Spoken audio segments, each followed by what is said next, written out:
I'm at one of the best bodybuilding gyms in the world, where mass monsters come from all across the globe to train. And in this video, I'm gonna see if they'd be willing to take science-based advice from me, a science-based lifter who's much smaller than them. Let's find out.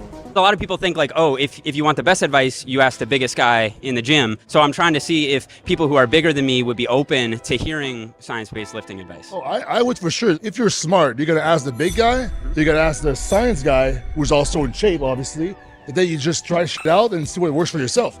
Hey bro, you're obviously way bigger than me, but I'm still wondering, would you be open to taking science-based lifting advice from me? Absolutely, man. I'm always willing to learn. You might not agree with someone's entire training approach. There's always little things that you can take that you can apply to your own training. Let's see your lateral raise technique, man. All right. Okay, good. So you say you're open to hearing advice? Of course. Okay, here's one thing. I would recommend raising this up. Okay. And the reason for that, if you put it at hand height and hold it here, you'll feel the most tension while your delt is most stretched. Because you're gonna get the most tension when the cable and your arm form a 90-degree angle. Makes sense. So if you go from the bottom, stand up, where does that 90-degree angle happen? About there. Right. So you're getting peak tension when the delt is most shortened. Yeah. Whereas if we raise this up, now you have peak tension right here.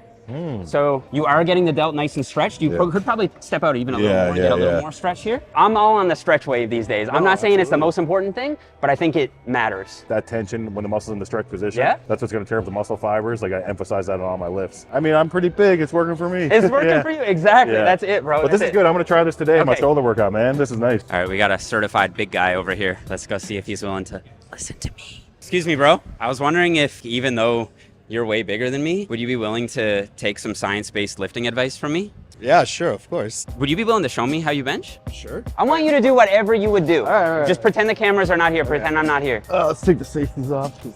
I don't know why. No. Okay, so first of all, 5. I wouldn't, don't do this, but, wait, so you want 5 plates? So this is 495 pounds.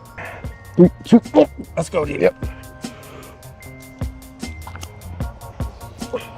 This is where I'll probably give you the science-based critique, trying to go for the junior world record on the bench press this year. And this is 550 pounds, more than I've ever actually deadlifted in my life, which is insane. All right, Dima, let's get it, buddy. Here we go. Drive, come on. Nice work, bro. So you have a very unique benching style, which is just like brute force. So it reminds me of the deadlifters who just come and like grip and rip, but then they deadlift like 800 pounds. Who am I to tell you to pull the slack out of the bar? But in your case, I don't think I noticed a lot of leg drive. If you could push down and push the floor away from you, press the bar up and back, if that could help you generate more power, or maybe that would just make you overthink it and actually bench press less. When I make any small adjustments where I kind of have to think about doing it, it always takes my mind off the actual lift. It makes sense. And listen, people kind of have this caricature of what science-based lifting is. What it is to me is more along the lines of what's going to work the best. That doesn't mean it has to be based off a study. You can be doing your own experiment. And if what you're doing is working, then what am I going to say? You're one of the best bench pressers in the whole world. So it's like, come on. So that was incredible, bro. You put on a great show. I appreciate it, man. Thank you. All right, bro. This is probably my favorite back exercise. So can you show me how you do it? Yes. How would you load the plates here? I put the 25 here just to have a bit more of weight and resistance at the bottom. But I love to really get a good stretch. That is exactly what I would do as well. That's really good. Good squeeze. Wow, that's the tempo you lift with? Yeah. Yeah, that's very controlled. I have to get incredibly nitpicky because this is basically perfect. She's squeezing her mid-traps together. She's pulling them apart on the negative, and then look at the control on the negative. You can almost feel the fibers pulling apart on the negative. Whereas a lot of people who do this exercise will just let the weight free fall, and they only think about getting the weight up rather than controlling it on the way down. But that's when most of the growth happens. A double plus, you nailed it. Yeah, that's perfect, good job. No wonder you're so freaking jacked. What a lot of people do is they get so obsessed with adding weight that they let their form slip. And they're like, oh, I'm adding so much more weight, I'm getting stronger. But it's like, no, your form is just getting worse. But I think you can become so obsessive with the form that you just you can't get that oomph in the movement anymore. As long as you can still get that oomph, then I think it's totally fine to be as perfectionistic about your form as you want to be. This guy is massive. Even though you're obviously a lot bigger than me, would you be open to taking a few science-based tips from me or no? Absolutely. Yeah? Yeah. Okay, cool. So what's a weak point that you're trying to bring up on your physique right now? I would say my back, more or less. Is it more mid-back or more width? So more like thickness versus width? Like, yeah, more width. Let's go do some pull-ups. You want to show me your technique? All right, let's do it. All right. Actually, I have another question for you. What's your weight right now, bro? 345. Bro has like almost 200 pounds on me. I need a lot of assistance. Yeah? Yeah, well, if you're 345 pounds, that's a nice range of motion, man. Good control. So when I talk about technique from a science-based perspective, there's two things that I look for. One is range of motion, Okay. and the other thing is control on the negative. Okay.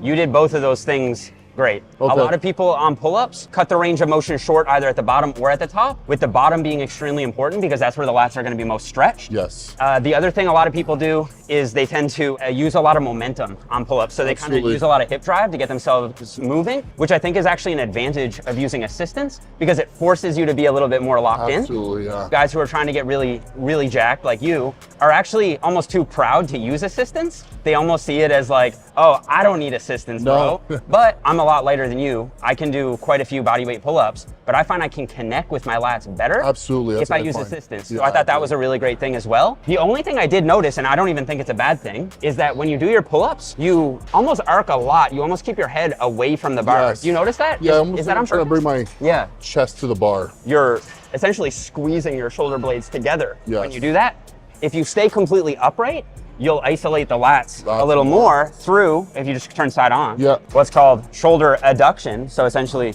bringing it down in this plane. Okay. Whereas the more you lean back, Yeah. now you're gonna get some mid-trap involvement. Pull-ups are meant to be a complete back exercise. Yes. So it's not a bad thing, it's just different ways of executing it, I suppose. I'd give you an A double plus on your technique, it's great, yeah. Coming from you means a lot. Yeah. We wanna see what's going on. I was also incredibly curious, how many calories do you eat a day? You know what? This year is actually less than usual. I'm like 7,000 calories a day. Less than A day, 7,000, bro. like 65 to 7 usually. Yes, closer to 7. How many grams of protein?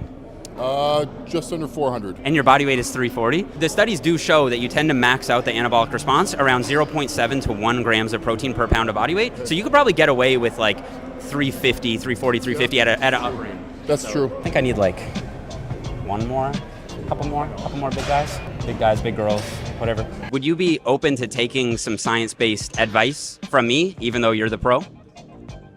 I don't understand. Okay. Speak good English. No, that's totally fine. Is it cool if I give you some workout tips? Okay.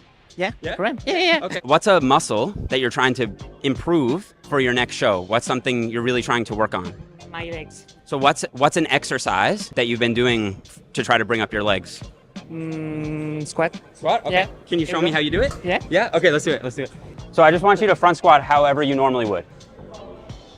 Nice. That was perfect. Your depth Thank is you. great. Your walkout is efficient. Your rack position is good. A lot of people have a tendency when they front squat to kind of like let their back curve forward, but you do a really good job of keeping your elbows up and keeping your chest tall. You get really deep. A lot of bodybuilders especially will try to load too much weight to the point that they end up only going about like halfway down, whereas you get all the way down. So I have to ask you another question. You're trying to bring up your legs. So how many times per week do you train your legs? 2 per weeks. 2 days per week? Okay, so that's perfect as well. How many sets would you say you do for your legs? I think 10. About 10 Yeah. sets? Okay, and you do that twice per week? Yeah. So you're doing about 20 sets per week? Yeah. So I have nothing for you. Yeah. Thank you so much. That's Thank you. great. All right. So I was curious, even though you're obviously much bigger than me, would you still be open to taking training tips from me?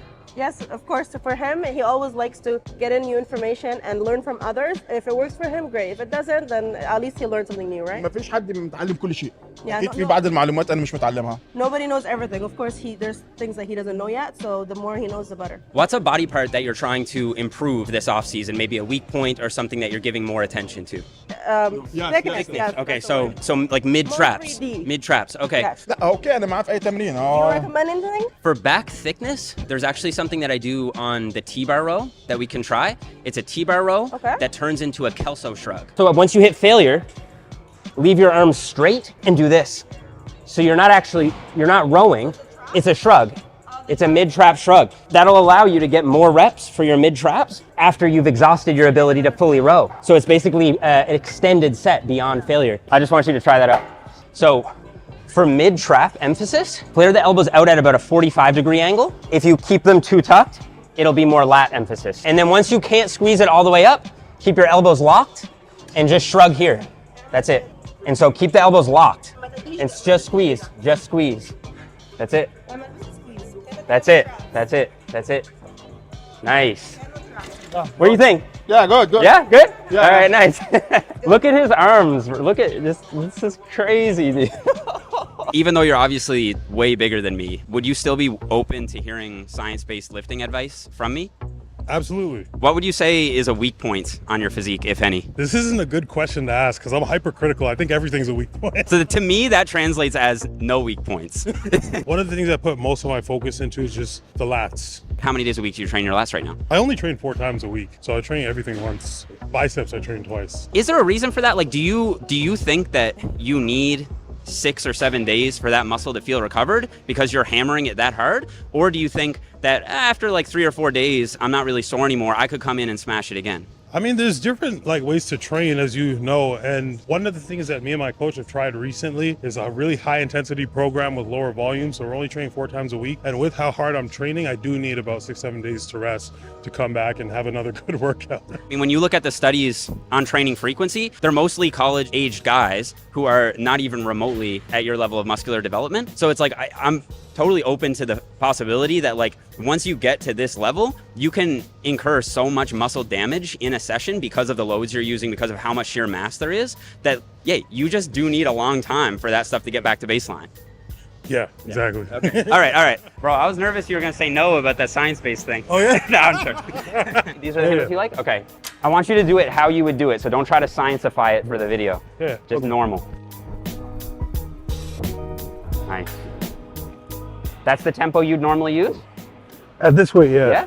One thing he's clearly doing is driving his elbow down. That's gonna activate his lat.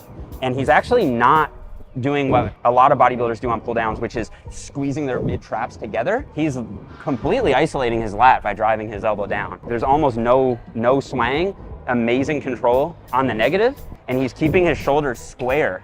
So if you look front on, he's not doing this, which a lot of people do to cheat. This is good. I think I can tell it's a non-dominant hand because you're like kind of curling with your wrist a little bit more. Also, when you extend, there's actually no need to extend back behind your midline because the lats have no leverage there. So a lot of people have a tendency when they do pull downs to go like way and pull back here, but your lats literally can't contribute to that motion. The traps can take over, but clearly he's trying to isolate his lats here, but that looks really good, Quinn. You know, you said something and about the wrist being bent. I never catch that. And when I switched it, just something that small, I felt that much harder contraction. Yeah. It makes sense because you see, like when you're training your lats, there are multiple joints where tension can leak. It means that if there's unwanted movement here, that tension isn't being directed as efficiently to the muscle where you want it. Last question. What's your favorite pose? Maybe a front double bicep. Front double bicep? Yeah. Would you be down to do a front double bicep with me? Oh, sure. Yeah? All right, let's do it. Oh, I was gonna ask you, how heavy are you, bro? My weight now is 293. 293. Yeah. Okay. Makes sense.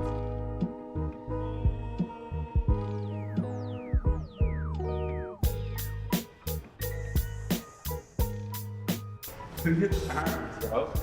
That's insane. Just come up close on this. Bro. Yeah. That's great. You look insane. Yeah. Quentin is probably has the most amazing physique I've ever seen in person, like that I've stood next to. And it's funny that I asked him what his weak point was, and he was like, I don't know, I have so many. And it's like, I knew he didn't have one. I'm gonna go ahead and link everybody who is in this video's Instagram, YouTube, whatever, down below. So make sure you go show them some love, let them know that you came from this video. I really appreciate that. If you guys enjoyed it, leave me a thumbs up, subscribe if you haven't already, and I'll see you all here in the next one. Why did the big guy cross the road? Why did the big guy cross the road? Get to Tren. There's Tren on the other side. I don't know. You said to be funny, bro. I don't have jokes like that. I don't know.